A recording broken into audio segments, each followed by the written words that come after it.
Hello, everybody. I'm Kristen. And I'm Rachel. And this is So I'm Watching the Gilded Age, Season 2, Episode 8, In Terms of Winning and Losing. We got the opera open! Fucking finally. I know, right? Insane. And it looked good. It looked beautiful. Mm-hmm. It looked way nicer than the Academy. It really did. Which was demolished in 1926. Oh, wow, really? Yeah. I looked it up. I was like, because I've only ever heard of the Metropolitan Opera as being like the big deal in New York. And so I was like, let's see. And yeah. It lasted a ways past this. Yeah. But, you know, not too long. Mm-hmm. We can start with Peggy. Sure. They managed to keep 2 of the black schools open, but the whites were bamboozled them, trying to be tricksy. Mm-hmm. And they like rescheduled the meeting for the day before, and nobody told any of the people involved with like on Peggy's side. And so they marched down there immediately and were like, look at all the stuff we have. And so they didn't like completely win, but they won enough. It seemed to be somehow in like reaction or retaliation to Peggy's articles with the paper. We also caught a glimpse of Mrs. Fortune, but there was no interaction between her and any of the other characters, which was bizarre as well. The wife and the baby. The wife and a child, because they lost a child as well. Oh, yeah. So it was like the wife and a child. And then Peggy quit her job. I'm mad about that. Me too. Because why should she have to quit? Because he can't keep his mouth to himself. I'm really mad about it. Like, I didn't want the full affair, so I'm very grateful we didn't haven't get done that. Yeah. But why does she have to give up something she's good at? Yeah. Because she can't be around him. And I know that they're playing it because, like, she has feelings for him. Yeah. But, like, ma'am, no. It's weird. I agree. Okay, the other thing, the, like, unspoken elephant in the room is this has not been greenlit for a season 3 yet. Oh, it hasn't? No. So this could be it. Yeah. Like, this could be the end of it. In which case, I like to imagine that Peggy finds a job writing for somewhere else where the boss doesn't want to fuck her. Yeah, or she writes her novel. Or the boss wants to fuck her, but he's single. Yes. So she can't. Yes. But yeah, that is basically the size of that story. I always forget her mother's name. Audra McDonald. Yeah. The credits on IMDb are actual garbage. Garbage! Fix your website, please. Either way, her parents get back to their house and they're like mending fences too. So it's like they're moving forward as well. But it was like shot in such a weird way that I was like, is he gonna fall down the stairs and die? It just was very like... Yeah. So I'm not mad at it. I'm not mad at it. It just was like the way it was shot and the way that it like she went out of frame and then he kept going up the stairs. Yeah. I kept on waiting for a yeah. Well, typically like going upstairs means danger, right? I don't know. Does it?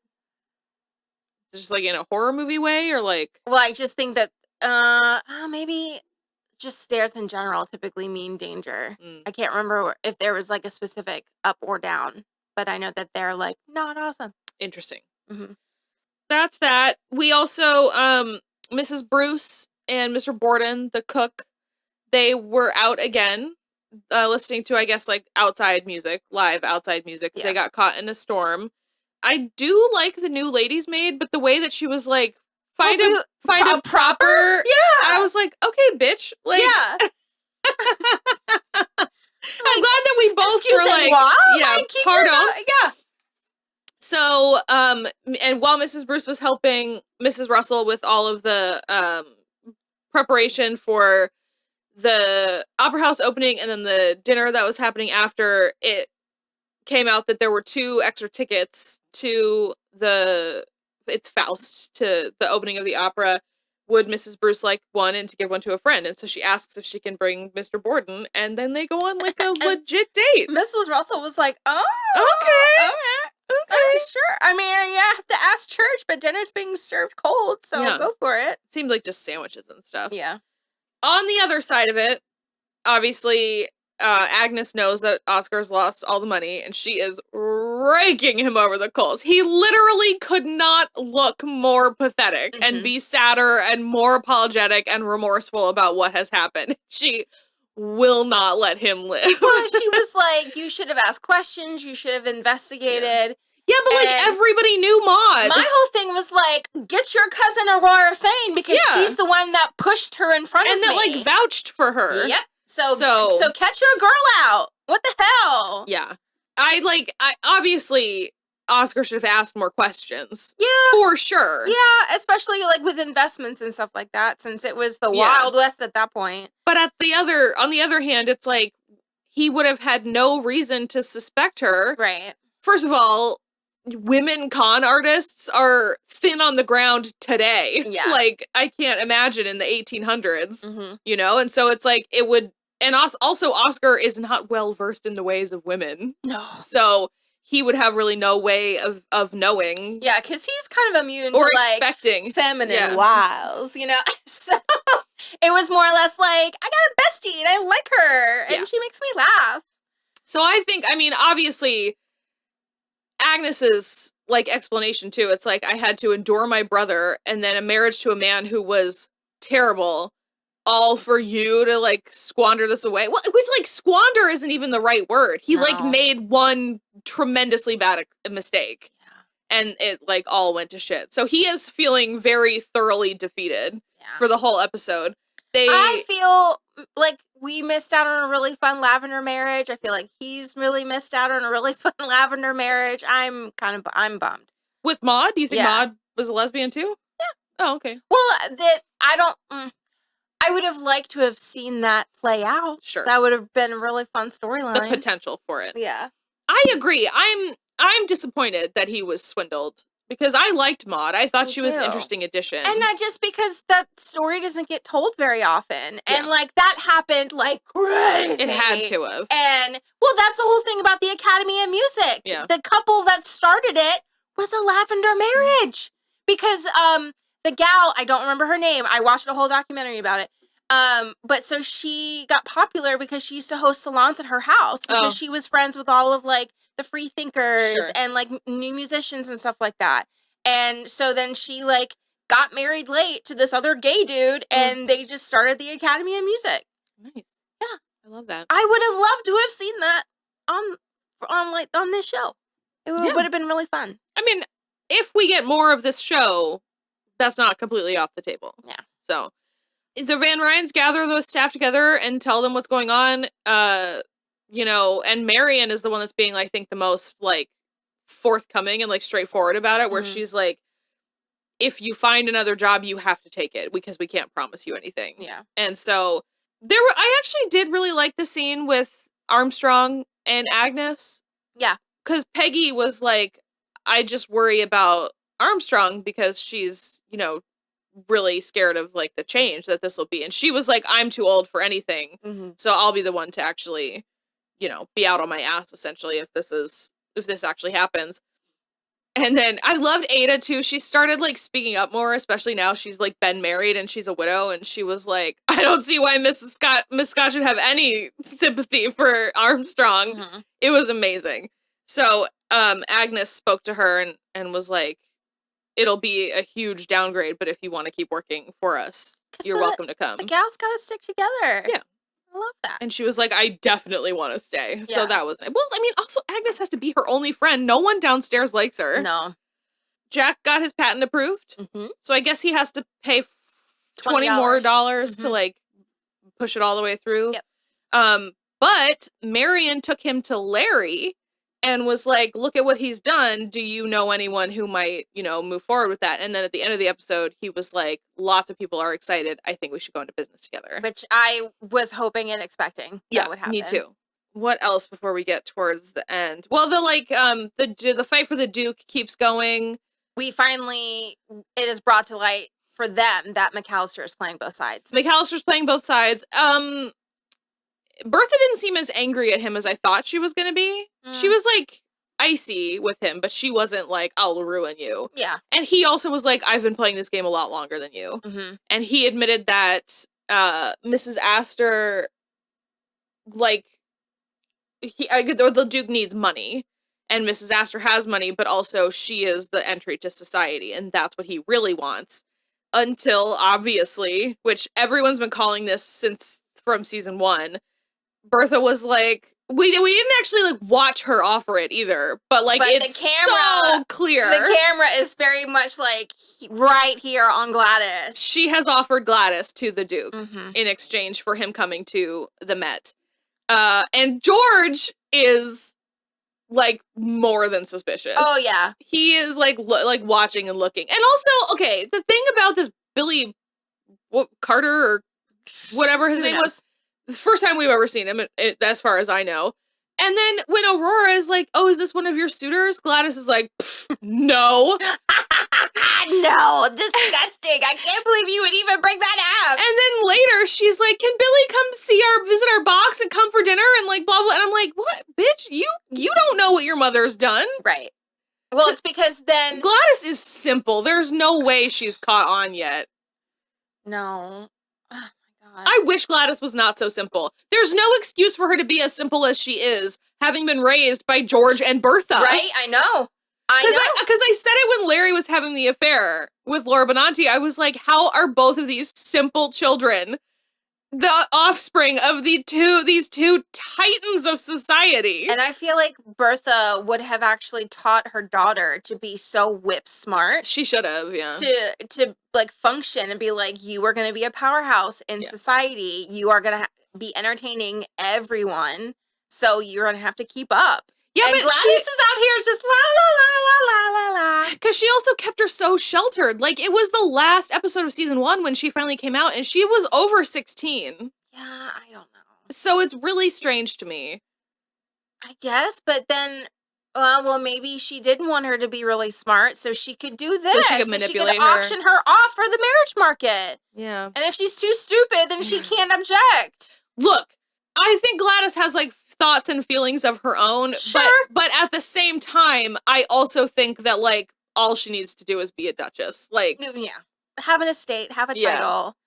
Like, But also, I kind of feel like emotionally Bertha's painting herself into a corner, too. Because the minute that she marries this duke and goes away to England and they can't easily see each other, she's gonna be like, oh, I made a mistake. My baby. Like, I don't think so. Yeah. I don't think she cares enough. That's because she's going to be like, look at all my society friends. She doesn't care about Gladys. Yeah, but also, like, well, I mean, I think she cares about Gladys. But the other thing, too, is, like, the Duke is going to go back to England. So it's, like with Gladys's dowry. So he's not going to keep helping her in American society. Will it just be good enough that her daughter is a duchess? Yeah. Okay. Because she can say that. That will gain her entry. Sure, fair. Because who else's children have a title? Yeah. So, and she can go and she'll go to state dinners and all that stuff. Yeah. And then, like, low-key, they're going to be like, we are funding everything about this royal family right now. Yeah, fair. So. Okay, so also, Marian, declined Dashiell. Luckily, we got away without Dashiell being racist. So it was not racist, but he was very like, well, we won't have to drive you to work too much longer because you'll quit when we're married. And she was like, I don't think so. And so she's been just like thinking for, like days. He now. also called her Harriet. Oh, yeah. He talked about his dead wife a whole lot. And then everyone noticed it. And then Agnes was like, oh, yes, we're so happy for you and Marian.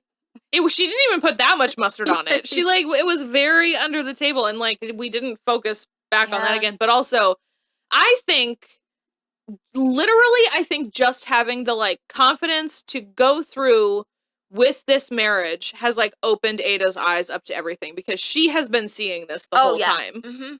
And so I love that she finally was like, we all know he's not right for you, Marian. It just was like a matter of you realizing the same thing. And I actually also really loved the conversation that she had with Frances, where Frances was like, why aren't you marrying my dad? Like, what the hell? And she was like, don't you love us anymore? And she was like, yeah, but like, I don't love him like I should to get married. A wife should love a husband. Yeah. And when she told him too, he seemed more butthurt about it, but she was like, you are still in love with your wife.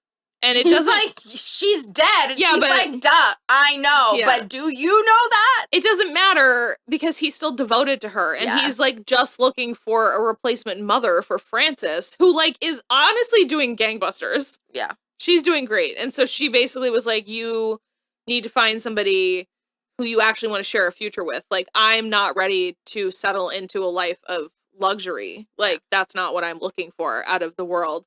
So that has blessedly ended, and Agnes did not give her a hard time either. No, I was really grateful for that. She was like, even I can't force you to marry someone just because of circumstance. Well, she said to make me happy. Yeah.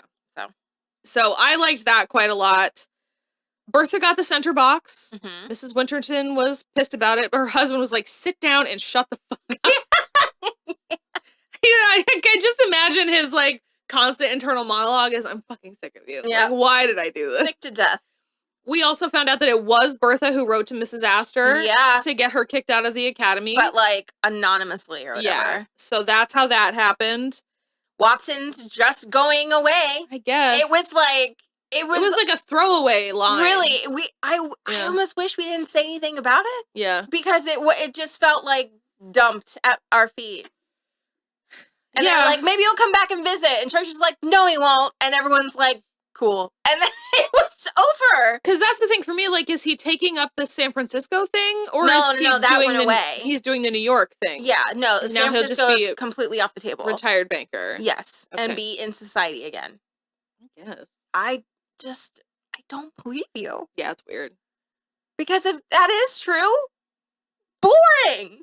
Yeah. And so inconsequential. I agree with that, too. So plus, he can never come to an event at the Russells' house. Right. I don't know. Turner's out here, you know, living her best life. So, and then if Larry goes into business with Jack, then Station, I feel like is it's the 1880s in America. Things are changing, and especially with all the union work, you know, that we did this season. That kind of goes as well. The escalator is going up and down. Yeah. I guess does that really just leave the Ada? I think so. Thing left? Oh, well, the academy was half empty. And Mrs. Astor was like, yeah. She was like, oh shit. If Agnes forced Oscar to go, he was like, I have a dinner invitation that night, and she was like, you sure don't. You're coming with me. And then he went to go escort Mamie Fish to her carriage, and she was like, sit your fucking ass down. You're not going anywhere. It was very funny to me. Oh, you want to know who else was there? Carrie Astor. Didn't speak a word. She did have one of the better opera dresses. I guess. Or the cloak, at least. I guess. Was great. Okay, I'll go down swinging for Marian's dress. No, the dress was fine. The cloak, or whatever that outside thing was horrific. Let's put a pin in that, and then we can just rail against everything after we talk about Ada. Okay, so basically Marian gets home the next... Well, oh god, we actually do have more to talk about. So she goes with the Russells and sits in their box, which is like a boon for her. Oh, yeah. I feel like, sitting in the central box at the opening of an opera. So she sits there next to Larry, and then after the dinner at the Russells' house, he walks her home across the street. They're having a lovely talk. I think they're so suited for each other. Me too. He kisses her because she's like, well, we'll always be friends, even if, like, I have to move away, like, move out of the house, but it's like, I'm staying in New York, and, like, we'll always be friends. We know too much about each other. He planted one on her. I think he needed to be jilted. Sure. Before he would, like, be ready. Sure. Yeah. He looked like he was about to pop his foot when he kissed her. Yeah. No, it was sweet. So Jack opens the door, and, like, interrupts them a little, but not totally. And that's when Larry is like, I think we should go into business together. But it turns out that Ada and Agnes have been waiting up for her all night. And she's like, what the fuck? Why? Turns out, someone in the comments last week, I don't remember who it was, guessed this. Ada has been left a great deal of money by Luke. I guess his grandfather owned a textile factory, and even though he gave his life to the church, lots of people depended on the company. And so he kept it going, and as his sole heir, everything goes to Ada. So now Ada is the boss of the 61st Street house, and Agnes is going to have some growing pains. Yeah. Yeah, I liked that quite a lot. I love that we didn't have to deal with them, like, maybe being poor and, like, for more than an episode. Because, like, Agnes was, like, already sorting all of her clothes and everything. Yeah, I'm glad that we didn't have to, like, clear out the whole house, and it was, like, in the very last minute. Yeah. So. Yeah. And that is, like, basically where we leave it. So, like, everything is the same. Nothing has to change. They're going to stay there. I think Marian is going to start a flirtation, at least with Larry. Although, that was really good, too, when Agnes was like, you've had 2 disappointments now. And the second one was much more public than the first one. You cannot do this a third time. Mm-hmm. And she was like, I know. So. Got it. Thank you. Thank you. We're good. But yeah, so I like her. I've come around on it. I thought they were moving too fast in that direction in season 1 because they had a lot of scenes together in season 1, Marian and Larry. Oh, But now I like that we're moving into it. Yeah. It's like, and I like, because they are friends. They're friendly. They have a lot of the same ideals. Larry wants to make his own way and not work for George, and Marian wants to make her own way and, you know, not just be a kept woman. So I think they would keep each other on their toes. Yeah, I agree. They're endgame for me. They just have to get Bertha on board. Yes. George will be on board. Listen, once she gets her Duke, she's not going to give a fuck about what Larry does. Don't give a fuck about Larry? Yeah. So yeah, I think that, and like, they don't need the dowry because like Larry has money, like inheritance money. Yeah. So. But I mean, she's going to have a decent dowry from Ada. That's true. Ada will give her a dowry for sure. So yes, let's talk about the absolutely unhinged opera dresses because they were nuts. They were so crazy. Nuts. What was Gladys wearing? She was the Cheshire Cat before the Cheshire Cat existed. But it's like the train looked like a sleeping bag. Yeah, it did. Or like a puffy jacket. Yes, it did. And I'm furious because the fabric of the structured part of the gown was stunning. Beautiful. I could have even done with the stupid poofy shoulders. Yeah. But that train? No. What are you thinking of? And I feel like I'm being gaslit. I don't feel like I'm being gaslit. I feel like I'm being punked. Or that. But it's because I was like, I feel like this is not how it was. And everyone's like, no, it's exactly what it is. I'm like, I just don't think so. Well, and you made a comment, too, in this episode when Peggy and Mr. Fortune were sitting on that bench in the park. Because you were like, I feel like none of the hats have been matching the rest of the outfits. Extremely disjointed. They're really weird. The only one that was good was when, that, in my opinion, in this episode, the only one that suited was when Bertha went to see the Duke. Because her hat and her dress, there was like peachy and kind of gray and like feathers. Yes. And it's like it all kind of, but Peggy was wearing like an embellished bowler hat. Mm-hmm. And the colors weren't It wasn't same. Quite right, yeah.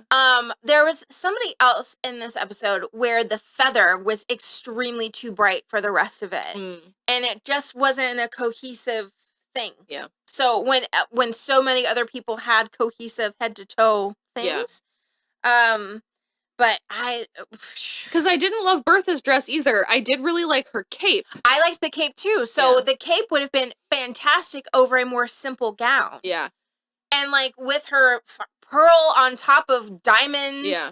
I think it was all one necklace, but and her all the tiaras were very good because Mrs. Winterton's tiara was very good as well. I just think if you were going to do that tiara and you're going to have that diamond bottom part, get rid of the pearls. Get rid of the pearls. Again, it's so disjointed. Yeah. It's just like, I'm going to throw, I mean, granted, this is the Gilded Age, so everyone's wearing all their luxury. Too much. But like, ew.